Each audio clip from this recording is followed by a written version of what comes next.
बिस्मिल्लाहिर्रहमानिर्रहीम। अल्लाहुम्मा सल्लि अला मुहम्मद व अला आलि मुहम्मद। अस्सलामु अलैकुम वरहमतुल्लाहि वबरकातुहू। दुरूद पाक और हमारे दिमाग का रूहानी कनेक्शन क्या है? कहते हैं कि अल्फाज एक रोशनी है और जब वो रोशनी इश्क़ मुस्तफ़ा सल्लल्लाहु अलैहि वसल्लम से जुड़ जाती है तो वो रूह की तारों को रोशन कर देती है।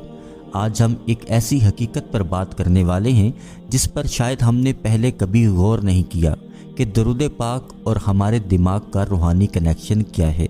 ये वो कनेक्शन है जहाँ पर रूह, दिल और दिमाग की केमिस्ट्री एक रूहानी इंजीनियरिंग में ढल जाती है। ये सिर्फ एक अमल इबादत नहीं बल्कि दिमागी सुकून, ज़हनी शिफा और रूहानी बेदारी की एक मुकम्मल साइंस है। क्या कभी हमने गौर किया है कि दुरूद पाक पढ़ने के बाद हमारा दिल हल्का सा सुकून महसूस करता है, जहन पर बोझ कम होने लगता है, गम, बेचैनी और थकन गायब हो जाती है। ये सिर्फ जज्बात नहीं, ये हकीकत है और ये हकीकत हमारे दिमाग में मौजूद न्यूरॉन से जुड़ी होती है। साइंस कहती है कि जब हम किसी चीज़ को बार बार दोहराते हैं, ख़ास तौर पर ऐसी जो मोहब्बत से भरी हो, तो हमारे दिमाग के अंदर मौजूद सेरोटोनिन और डोपामाइन जैसे केमिकल मुतहरिक होते हैं जो खुशी, सुकून, एतमाद और ज़हनी सफाई के ज़िम्मेदार हैं। अब सोचने वाली बात यह है कि जब कोई शख्स दिल से मोहब्बत से प्यारे आका सल्लल्लाहु अलैहि वसल्लम पर दुरूद पाक पढ़ता है तो वो लफ्ज़ सिर्फ ज़ुबान से नहीं निकालता बल्कि दिमाग के कुछ हिस्से हैं जो कि हरकत में आते हैं। ये हिस्से इंसान के जज्बात, सुकून और खौफ को कंट्रोल करते हैं। इसलिए दुरूद पाक पढ़ने वाला अक्सर बेखौफ हो जाता है, पुरसुकून, मुतमईन और रोशन दिमाग वाला इंसान बन जाता है। हमारा दिमाग और दिल हर वक्त राब्ते में होते हैं। जब हम दुरूद पाक पढ़ते हैं तो हमारे दिल की धड़कन रेगुलर हो जाती है, दिमाग की लहरें अल्फ़ा वेव्स में दाखिल हो जाती हैं, जिसका मतलब होता है रूहानी सुकून, ज़हनी इर्तिकाज़ और बातनी खुशी। यही वजह है कि सूफ़ी, औलिया अल्लाह और इबादत गुजार अक्सर दुरूद पाक को दिमागी पाकीज़गी का ज़रिया कहते हैं। हमारे दिमाग की असल ग़िज़ा ख़याल है और ख़याल की तासीर इस बात पर है कि वो कितना पाक है, कितना नूरानी है, कितना इश्क़ रसूल सल्लल्लाहु अलैहि वसल्लम से भरा हुआ है। जब कोई इंसान दुरूद पाक पढ़ता है तो वो हर दुरूद पाक दिमाग में नूरानी लहर बनाता है। जैसे रोशनी की एक चमक तारीकी में आती है, यही वो लम्हे होते हैं जब दिल कहता है अब मैं ज़िंदा हूँ, अब मुझे अल्लाह याद आता है, अब मैं गुनाह छोड़ना चाहता हूँ। साइंस भी आज ये मानती है माइंडफुलनेस यानी हुजूर कल्ब से पढ़ा गया अमल दिमाग की साख्त को बदल देता है।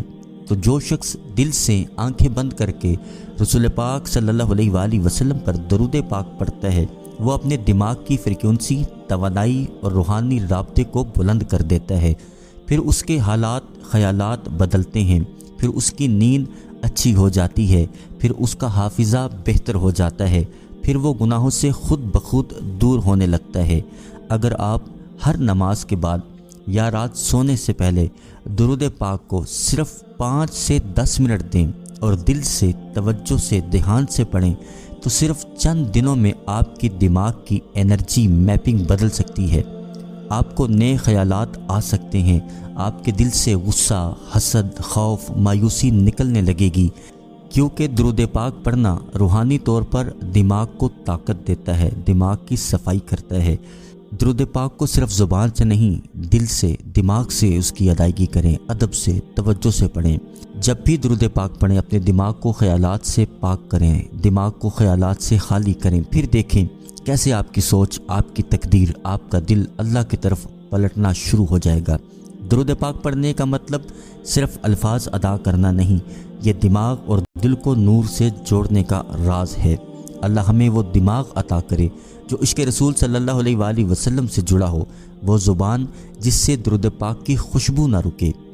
दुरूद पाक जब भी पढ़ें, चाहे 100 मरतबा सुबह शाम पढ़ें, अदब से, तवज्जो से, दुनिया के ख़यालात से हट के दिमाग को खाली करके प्यारे आका सल्लल्लाहु अलैहि वसल्लम गुंबद खज़रा का तस्वर जहन में रख के पढ़ें। इंशाअल्लाह इसका फैज़, इसकी बरकतें, इसका नूर आपको और आपकी नस्लों को मिलेगा। अगर आप टेंशन, डिप्रेशन, किसी भी परेशानी में मुब्तला हैं, انتہائی ادب سے وضو کیجئے، ادب سے بیٹھ کر توجہ سے درود پاک پڑھیے، دنیا کے تمام خیالات، تمام پریشانیوں کو ذہن سے نکال دیں، آقا صلی اللہ علیہ وآلہ وسلم کی محبت میں درود پاک پڑھ کے دیکھیں، آپ کو وہ روحانی سکون، وہ چین ملے گا، آپ کے وہم و گمان میں نہیں ہوگا۔ اللہ کریم آپ کو، مجھے، ہم سب کو ادب سے درود پاک پڑھنے والا، پڑھوانے والا بنا دے۔ اس ویڈیو کو صدقہ جاریہ سمجھ کے شیئر کیجیے گا۔ انشاءاللہ اگلی ویڈیو میں پھر حاضر ہوں گے، جب تک کے لیے اللہ حافظ۔